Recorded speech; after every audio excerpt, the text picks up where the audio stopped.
Chaotic landscapes have always interested me. The best artists, the best artists of any kind and all kinds exist in chaos. When you stray away from chaos and you demand order, you end up with whole collective mental environments that need your attention to exist. This kills novelty in the short term, but creates births of novelty throughout history that change the mental image directly from source to mind in an instant.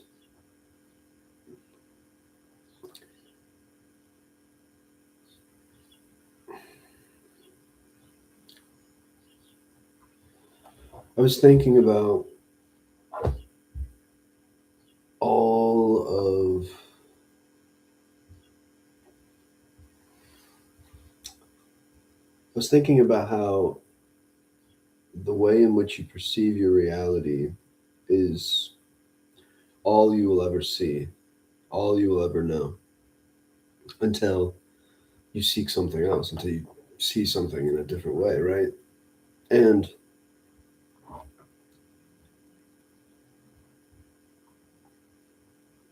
where that kind of led me um, was through history, where I started to try to figure out or learn what was really influencing the mind, and throughout all these points in history, um, even in like the last 100 years, um, little over 100 years, you could say the last 200 years, you could really. I think it's very important to look at where history has came from, where we are, where we are going, um, because it, the way in which we provide information or have information stored is not like something that you directly have like interest in or impact in. It tends to be something you have to like truly go out of your way to look for. And the narrative, the mental image is so scattered and surface level, where people are no longer willing to learn and to try to comprehend a situation. They're just instantly um, pulled towards a more reactive state of certain sounds and buzzwords and patterns that they can recognize, or creating behavioral patterns in these individuals who belong to the culture in which they feel the need to externalize their point of view in a way in which, if it's not being seen or heard, then it doesn't matter. So I think when you have movements that are more focused upon like a virtue signaling of like, hey, look at this, I'm doing this, look at me do this, where you have to be seen and you're really trying to signal your virtues and your values towards, the peer. Um,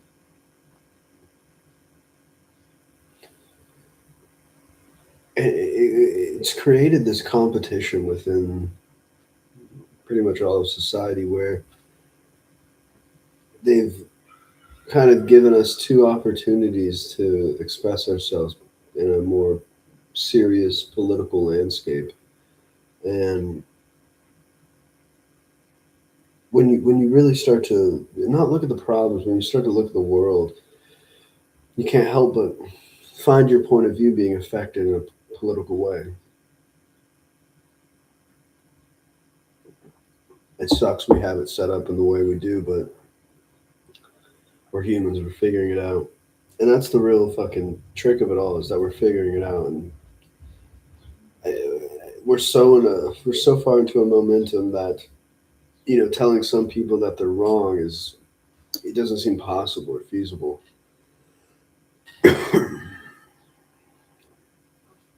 But where this brings me, um,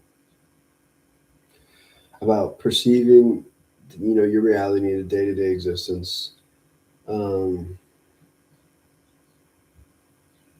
individuals who are belonging to like a culture that is consistently creating a specific form formula of their that works. um,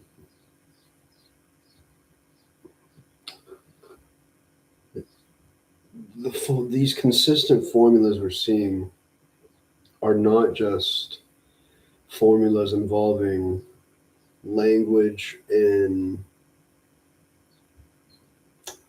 language that's being used in, how do I say it,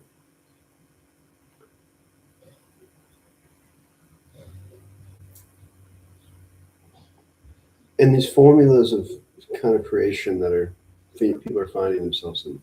We're not just seeing language that's kind of being formalized and to multiple people. We're seeing just behaviors in general, and a part of that sort of form or formula is um, behaviors with drugs, certain drugs that are kind of continuously holding the narrative together.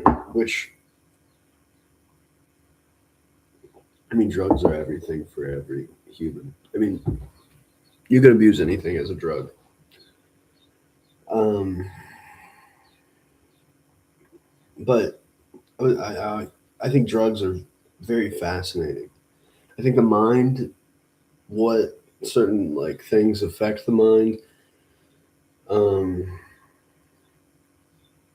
and throughout the history and the timeline of history, what was being taken and what kind of narratives were working to like hold cultures and civilizations together. Something I've been recently coming across is all right. Something I've been recently coming across is through like the early 1900s, late 1800s, early 1900s.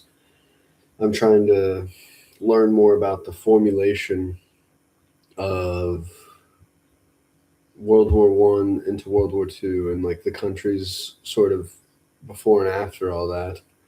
Um, what sort of political parties were popping up? What sort of spiritual and religious and magical parties that were really heavily influenced, or that were influencing political narratives and political leaders of the times, which I think in a very drastic way, ever since we turned our the people, the individuals of Earth, into a more mentally seeing people type of person. It became very easy to manipulate whole generations into seeing a certain ideal image in one's mind to kind of dictate their existence towards this goal. Um, that sort of behavior became so much easier when technological and electrical screens became kind of the daily diet, if you will. And we're seeing the results of it now. We're seeing the drastic results. If you're eventually seeing this, I mean, I'm currently in the midst of the momentum of it really affecting people, and it's creating the deep grooves of patterns in people and habits. Like, I think in a very drastic way. I mean, obviously, I'm affected by it. You're affected by it. I'm on the screen right now, of course, but like,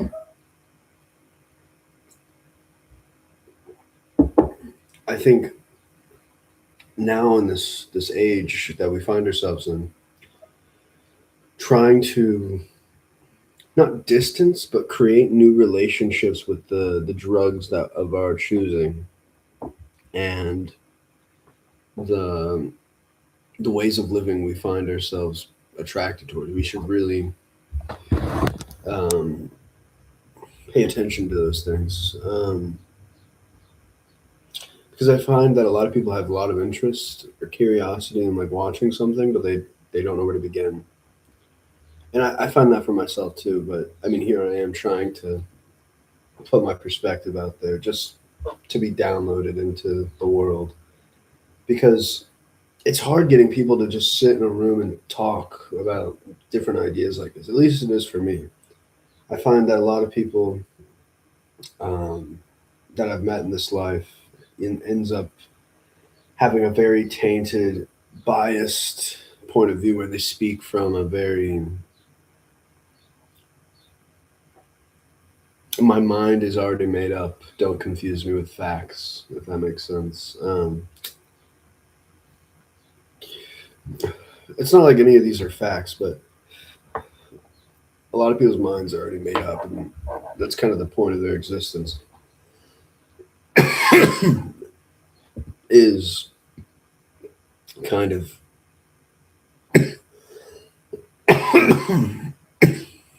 living in a day-to-day contentment where they're trying to reach a certain standard of contentment in their day-to-day existence, and anything outside those lines is evil, or not, maybe not evil, but very it's very annoying. It's inconvenient for a lot of these people.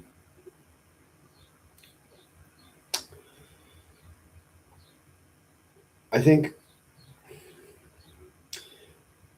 it's so weird because I know I'm young. I'm very young. Um, but creating my processes of creating and trying to figure out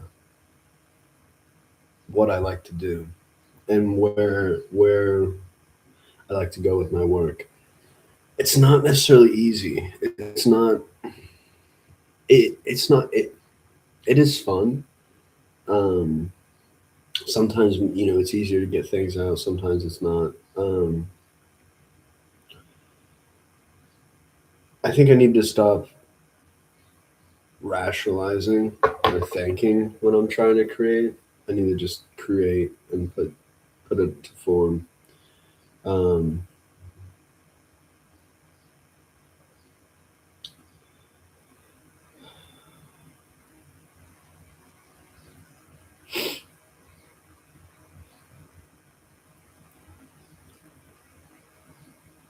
I find I'll end this here because I don't always love just yapping on end. Um, I find myself when I'm working towards certain goals in my creative work. I find myself getting lost in those worlds, and when I'm in those worlds of creation,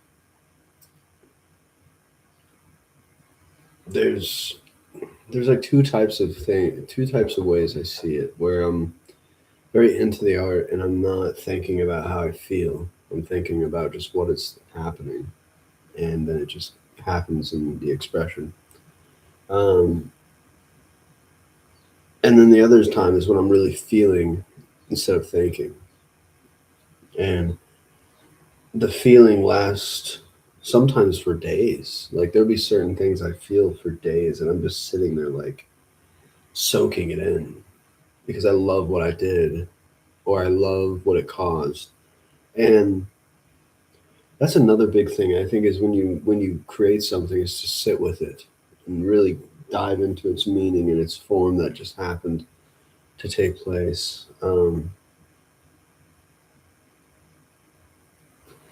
It can be a rather beautiful thing, but it's not for everyone, and that's something that sucks. But it's not.